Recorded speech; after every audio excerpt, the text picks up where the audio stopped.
Hey there, and welcome to the Catching Up with Casey show, where we talk about anything and everything that has to do with building cohesive, vision-driven teams. I am Casey Watts, school impact strategist and the host of this show. Now, if you are here, then you inevitably are an instructional leader who wants to make change happen, even when change seems impossible. And you can do that if you have cohesive, vision-driven teams that have done clarity work. They know exactly where they're headed and how they're going to get there. These teams have done identity work, and they've built their self and social awareness skills. And they have done collaboration work, and they know how to move beyond faux collaboration to get to true collaboration where change happens and where people get on board. I'm so excited to bring to you conversations that help you to do exactly that. The work that needs to be done to build cohesive, vision-driven teams. Now, with all of that said, let's dive into today's conversation.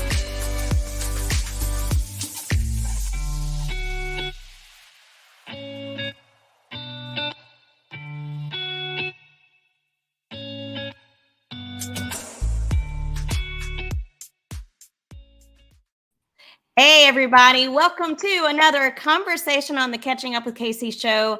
I am pumped that you're here tonight, and I'm even more excited to have my guest, Naomi Hall, with us here. Hey, Naomi, how's it going?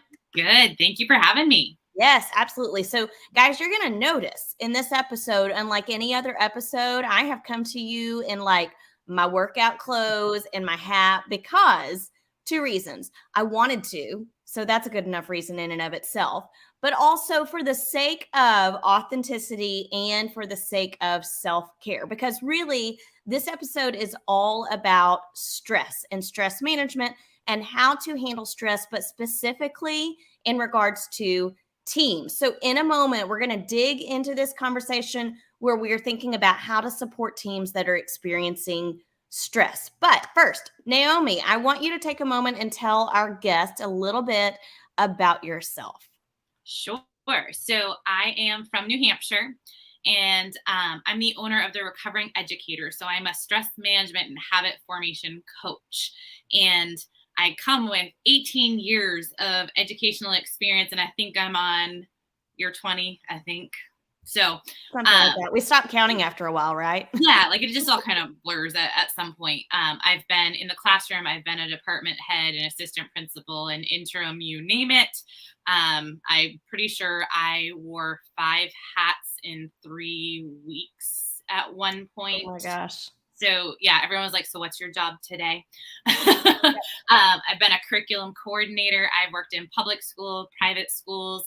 I am from New Hampshire. So when I say I worked in a large district, that's large for New Hampshire. I know other states have much larger districts that just blow my mind. But I've done a lot of work in education, and really there have been some pretty deep lows in my path throughout education that really drove me to start my business, because I wanted to shorten the path to hope and healing for educators. And I wanted educators to know that there is hope and you don't have to leave your job to be healthy.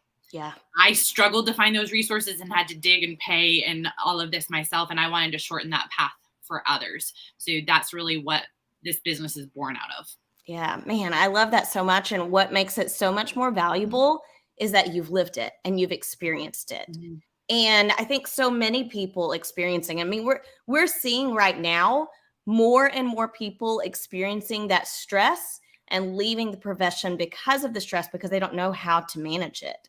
Yeah. So yeah, that's so sad. And I'm here for those teachers as well, because my caveat to, if it is time for you to leave, it's time for you to leave, and that's fine. And I completely support that, but you need support in that, because if it's stress that's driving you out, you go with you wherever you go. The situational change, but if you haven't done the work to heal, you're not going to change. Wow, that is extremely powerful. Can you just say it one more time? And as you're talking, I'm just going to think about what kind of hashtag goes with that, because it's so powerful. Go for it. Yeah. So if you want to leave education, it's your time. that's fine. But if you're leaving because of stress, your situation will change, but you won't. And if you haven't done the work to heal, you're still going to struggle because you go with you. You are the common denominator if it's stress that's causing you to leave. Okay, so the hashtag is you go with you. And I think that's so important because so often we run from the situation, not understanding that it's really, I heard somebody recently talking about stress and talking about how, and it may have even been, no, it wasn't your podcast, but it wasn't, I don't think you were on it, but I remember thinking, oh my gosh, I bet Naomi kind of thinks about it this way. But how we react to stress is often the indicator of what we're going to do about it, you know? Mm-hmm. And Yeah, so much of stress is our response and not actually the situation. yeah, Because you can look at two teachers in the same district that may have a really negative culture. Like I've been in some pretty bad cultures. Let's just say like tire tracks were all over my back with like knives sticking out. yeah, You can look at two different people, and one of them will be thriving in that situation, and one of them will just be falling apart, and they're in the same situation. And a lot of it is our own perception and how we choose to perceive what's going on and how we choose what we're going to do about what's going on. yeah. So I often say, especially when I'm visiting with instructional leaders and teams about handling certain situations, or it's all about your perception. Your perception is your own reality, and that's true for everyone around you. Their perception is their own reality, and we have, I think, the tendency to assume that someone's perception is either the same as or similar to what we have, or we assume their perception and it just may not be accurate. Yeah, absolutely. And I had a boss, not my favorite one, who would say perception is 100%. It's just not always 100% accurate. Yeah, that's definitely true. Okay, so I want to kind of shift the conversation in just a little bit because we're going to be talking about how teams can experience stress. But what I want to do specifically is first is talk about how you notice most educators experiencing stress and what happens when they do start to experience stress. So individually, what do you notice about that? Yeah, you're going to start to see fatigue, the extreme fatigue. You're going to see, and it varies person to person. So there's a lot of things to look for. Fatigue is a big one. Illness is another one. Just kind of that ongoing, like always catching everything because your immune system is just on constant guard. Emotional dysregulation of like, you're on the roller coaster of emotions. Like you walk into work perfectly fine and the next minute you are sobbing in the staff bathroom, like hiccup sobbing. Like I'm sitting there like gripping the sink, trying to pull yourself together. So that emotional dysregulation, just really struggling with like, you're all over the place with your emotions. It can be anger. That can be another one that's really coming out. Apathy is another. Just like, whatever, just blowing things off. Like I could care less, like, or I couldn't care less. I always mess that phrase up. So apathy is there. Avoidance is another. Illness, fatigue. I wrote down several kind of, and even for some just kind of like overachievers just keep digging in and doing more and more and taking on and just not stopping. So those are a lot of things to look for. The emotion one is a big one. The apathy, the fatigue, when you're just like, I just can't sleep it off. Like there's something going on. And I've had to do a lot of work with this for myself, because I was, working full time. I went to school, worked full time, went to school and was sick all at the same time. So I've had to learn to listen to the whispers of my body, because if you don't listen to the whispers, your body will scream. And it's not pretty. And it takes a long time to get out of that. So some stuff was going on this summer. I was like, I just don't feel right. I don't feel good. I'm really, really tired. And so I started taking stock of like, all right, what do I need to work on? What do I need to change? What do I need to do about my mindset, my health, my nutrition, my fitness, my sleep, all those pieces, because I knew if I didn't stop and address it now, and another couple of months, I am going to be really, really sick. And so many educators have a tendency, I think, to just push through and push through and push through. And I don't know what it is about educators, but I think in general, we are both people pleasers and perfectionists. And the two really are a bad combination. I control freak in there as well. Yeah, exactly. Right. And Mhm. that's just a recipe for disaster and a recipe for burnout and definitely low morale. Yeah, for sure. So let's talk about how we might see that in teams. So I just want us to shift and think about even just like a team working together, and it can be a team. I'm usually accustomed to working with groups of 6 or 7 teachers together. So team planning meetings, PLCs, just the day-to-day functioning together as a team. How do you see all of those individual stressors starting to pop up and affect team situations? Yeah, I see negativity as a big one. Just the like the nitpicking at each other, the coming in griping and complaining, maybe like nobody's showing up on time. There's a lot of tension in the team. Not listening to each other. It like basically it's a dysfunctional team when the stress has taken over. Man, that is so true. So stress, I'm going to say stress can equal dysfunctional teams. For sure. So when stress, or I said stress plus dysfunction, I meant to write stress equals dysfunctional teams, but really stress plus dysfunction. If you already have a dysfunctional team, stress is only going to add to that. Yeah. Man, and I see this all the time. There's actually a book I have somewhere on my shelves, and it's called Groupthink. And it talks about these polarized situations where one person's perception ends up taking over the reality of everyone else. And I think that probably happens because people are experiencing stress. And it's harder to approach that situation and decide how am I going to approach it appropriately than to just, not approach it. Like it's easier to just kind of step back. Yeah.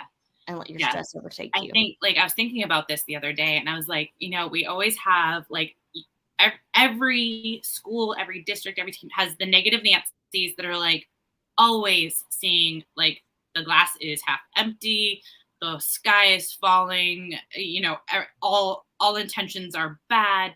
And you have the positive polys. They're like, no, you know what? We can work with this. All right, it happened. Whatever. We'll flex. We'll change. You're not going to change the negative Nancy's. Yep. Like to go after them is a waste of your time because they're not going to listen. They're not going to take. It may seem like you're like, I think maybe I finally reached them, and then all of a sudden you hear like they're talking about you behind your back. Yes. Yes. So like you want to focus on the positive people and supporting them so they can stay positive. Yeah. You want to put your efforts where they're going to be most effective. And it's on those positive people because they get dragged down and worn out by negative Nancy's. So you've really got to look at like, all right, who is like boosting up our team, who is positive, who is always like, not that they work any harder than anybody else, but they have a perception of things that is in a positive light. You want to make sure that you are helping support those people, that you are working with them, not to like pick favorites or anything, but that's what's going to help your team morale and your team stress is making sure that those people can stay positive. Yeah. Yeah. And we know too that the negative Nancy's tend to have the ability to outshout everyone else or overpower everyone else with their opinions and with their negativity. And I think that makes it hard for teams to want to move forward and project a different thought process or a different perspective. Yes, you really got to support those other voices. Yes. Yeah. And it's funny you said like when you think you're making progress with this negative Nancy, and then it's like you're just deflated because you realize maybe I wasn't making the progress that I wanted to. And I want to encourage leaders, if you are working with teams and you are focusing on those people, man, listen in again on what Naomi said about focusing on the people who have the ability to move their team in a different direction, because you want to put your focus there. You are going to drain yourself and experience the stress that she's talked about. And that is doing nothing to build your own capacity nor your team's capacity. Yeah, you've got to put your time where it's going to be most beneficial. Like you work with the working. Yeah. Yep. You know? It's all about that 80-20 rule, right? Yeah. Yeah. So tell me a little bit about, like, if we are noticing where, like, if we did see, you talked about negativity in teams, but what are some other things you think might pop up if a team is experiencing stress, or what could even be some things that cause a whole team stress? Yeah, there's like a list of things that can cause burnout and stress. I just read, let me see if I can name it, The Resilient Practitioner by Thomas Scavolt and Michelle. I can't remember her name because he's the one that I worked with. And I have to say, like, that book, I endorsed the book, and I was like, listen, every pre-service teacher needs to read this, because it was the first book that I read that I was like, they see educators. Yeah. Like, as an educator, you read it and you see yourself there. And so some of the things that are really going to cause stress is workload. So you really want to look at the workload of your team. Like, is it evenly distributed? Is it reasonable? Are we taking on too much right now in the context of everything else that's going on within the school and district? You really have to have a more global vision when it comes to workload, especially with teams. Do people feel like they have some level of control or voice over what's going on and how to do it? Or are you micromanaging? When you're micromanaging, people feel very little control, and that can lead to stress and burnout. So you want to make sure that, like, you know, you give enough instruction and guidelines for people to work, but then let them do their thing. Yeah. You know, reward. Like, are you recognizing people's hard work? And I liken this to the good kid in class. The good kid in class does not get recognition because they're doing what they're supposed to. And so they often start to feel like, why do I bother being good? Like, the bad kids get all the attention. Like, I'm doing everything right. I have good grades. I do well on my tests. I don't act out, and I get zero attention. Yeah. So just making sure that you're paying attention to your team and recognizing them for their efforts, for their attitude. You know, like, that's a big piece of, like, hey, thanks for always bringing the positivity to every meeting. Yes. You know, just genuine, authentic recognition. Like, people don't want, like, okay, we got another jeans day. Oh, we got, you know, we got breakfast. Like, they want the genuine recognition. So if they're not getting that, that adds to it. The sense of community. So really your team culture and building that and setting your team norms. I'm sure you work through norms with teams when you're working with them. Yeah. Like, this is our collective way of being. And so really working on it, and of, like, having a sense of belonging for people, whether they're a positive Polly or a negative Nancy. Yeah. They both belong on the team Yeah. because they bring different things to the team. And so creating that community and that sense of belonging, fairness, like, if there's really unfair or perceived unfair practices, that makes it really hard for people to keep showing up. And that's a big stressor. And, like, we hear it all the time in the complaints of, like these aren't fair requirements or expectations. And that's a big piece for teachers of, like, it seems unfair what's being required. And then just alignment with values and the person. Like, sometimes people just get thrown on a committee or team and it doesn't align with who they are, what they do, and their skills. I was talking with someone else last week. I was like, in elementary, this happens often. And I didn't understand the depth of it until I really talked it through with a friend who has always been in elementary, because I was more high school. I've done pre-K to adults in my teaching career. You've done the whole gamut of things. Yeah, but I've stayed mostly high school. And in elementary, you tend to get high school administrators who think teaching first grade and third grade, no big deal. Why don't I move you to third grade? Because that's where we need a teacher. Yes. When if you're an elementary person, you're going, but first graders, like, K to 2 is my thing. Third grade, like, that's a big jump. It is.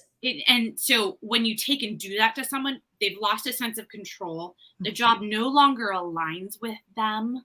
Yeah. And they don't feel like they're recognized for the good work that they were doing in the place that they work. So those things just compound and create a lot of stress and dissonance when that kind of thing is going on. Yeah. Oh my gosh. And I felt like everything that you've said is taking so many of the pieces of my content and just like pulling it in together. It was just gold. So great. Naomi, I am just loving this conversation. I'm just kind of like, yeah, just keep going. Well, what else? Tell me more. But truly, there are a couple of things I want to point out. Today, I was reading, rereading actually, in the Enneagram book. The Road Back to You, I think, is the one I was reading. And I was reading specifically about eights and how when they lack control is when they are most unhealthy. And that's when they resort to their stress number that they show stress. And so that was one thing that definitely resonated with me is when people lack a sense of control, it is going to cause stress in them. And some people more than others.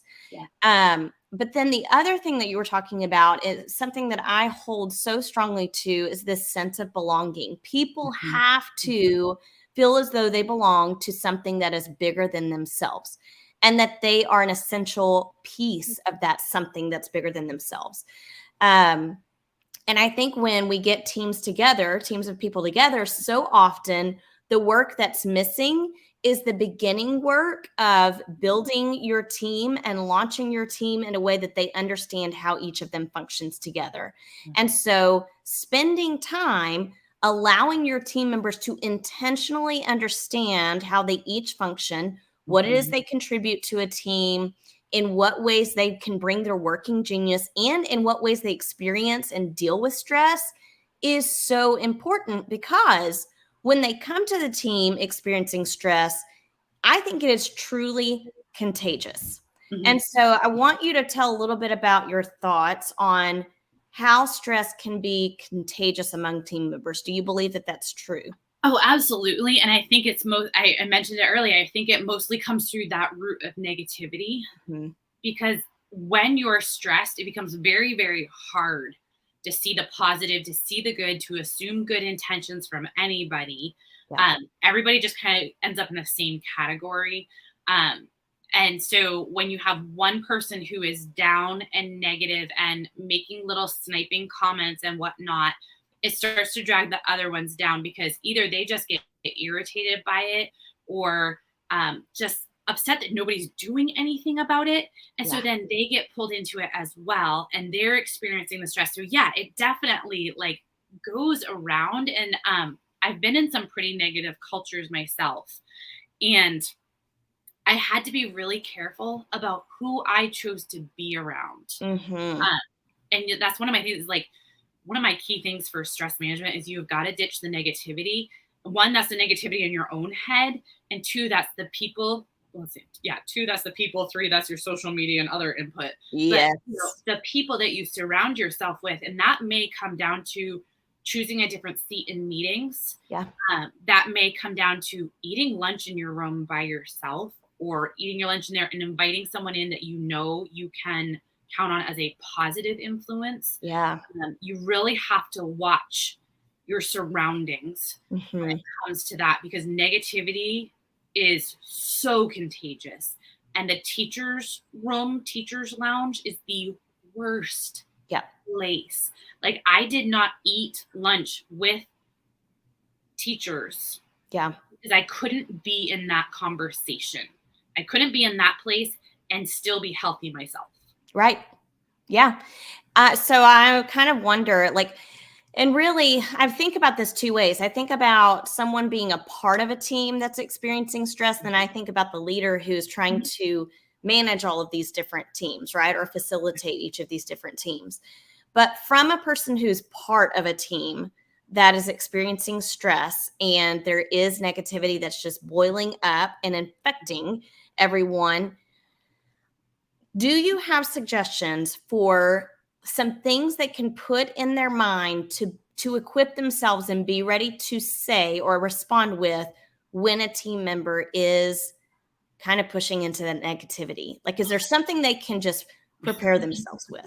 So I actually, I will give this to you. This is not my resource, but I have been given permission to share it far and wide. It is 50 scripts for, I want to call it challenging conversations. So let me pause you because I really thought you were going to say 50 Shades of Grey. But you didn't say that. So, I mean, I wouldn't have minded if you had said it, but we're going in a different direction. Okay, great. So what is it again?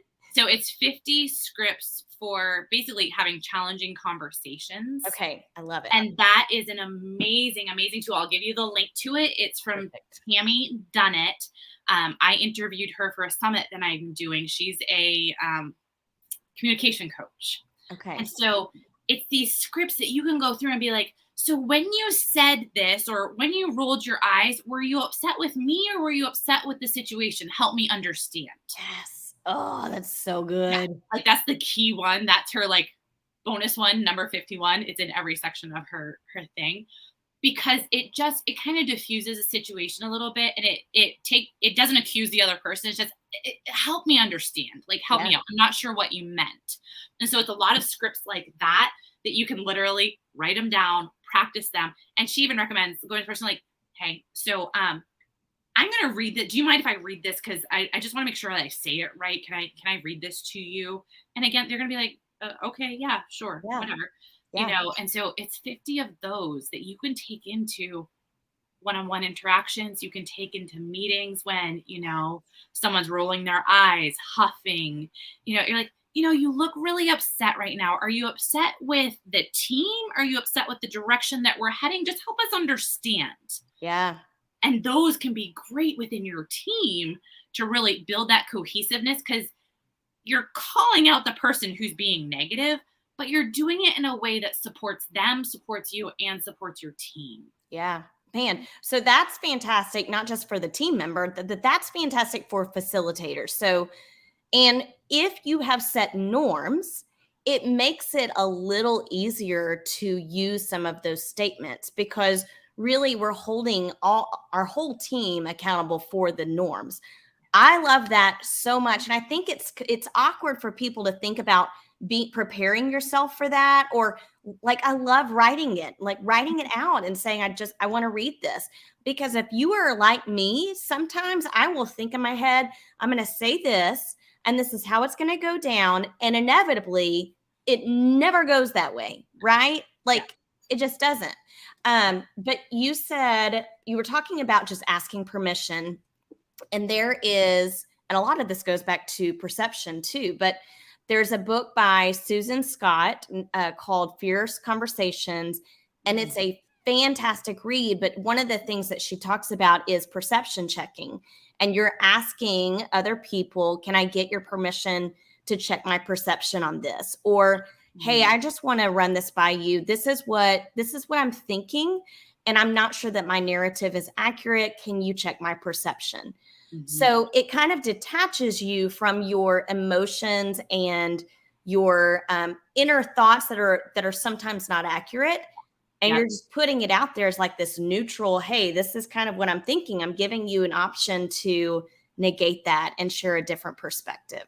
Yeah. And on the flip side of that is someone on the team having the courage to, maybe not in the meeting, whether it's the facilitator, it's your principal, whoever, just going to them and saying, hey, so you said this, and this is how people are perceiving it. Is that what you meant? Yes. And a lot of times you'll find out that's not what they meant, and they didn't realize that's how it came across. Yeah. And that open dialogue, you'll find most administrators have open doors, and they want you to ask them those questions, because without you saying something, they don't know your perception. Yeah. And unless I needed to focus, my door to my office was open, and we had a really rough year. I was like, okay, this is my crying chair, so you can come in, I have a box of tissues, Yeah. But just have the courage to have those conversations with your leaders, because they do want you to have those conversations. Yeah.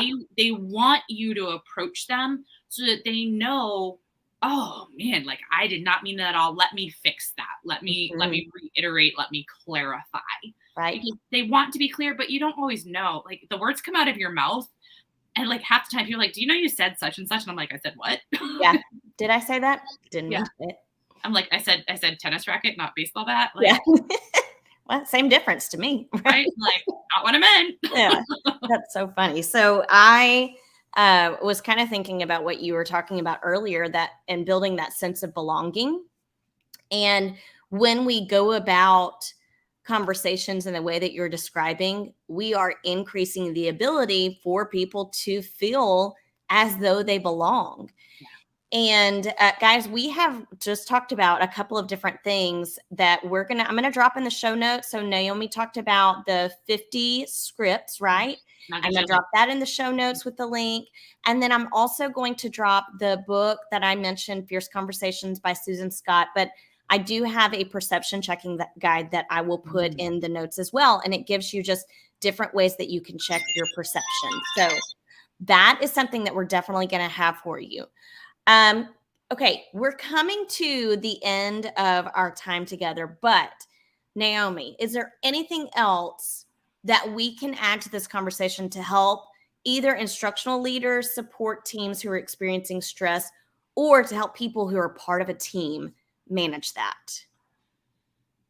I would say everyone needs to focus on their foundation of stress management. And like, anytime I get to talk about this, I'm like, I don't teach anything earth shattering, like nothing earth shattering. The things that I teach build you the foundation and the habits that you need in order to manage your stress well. And you'll find that people who don't manage their stress well do not have these things locked in. So it's movement. You need to get 30 minutes of movement a day. You need to move throughout your day. Chasing children around a classroom does not count as your 30 minutes of movement. Amen, sister. You need to be fueling your body. Caffeine and carbs don't count. Like, you got to be getting a good fueling breakfast. I know some of you are not hungry for breakfast, and that's because you ate so late at night and binged.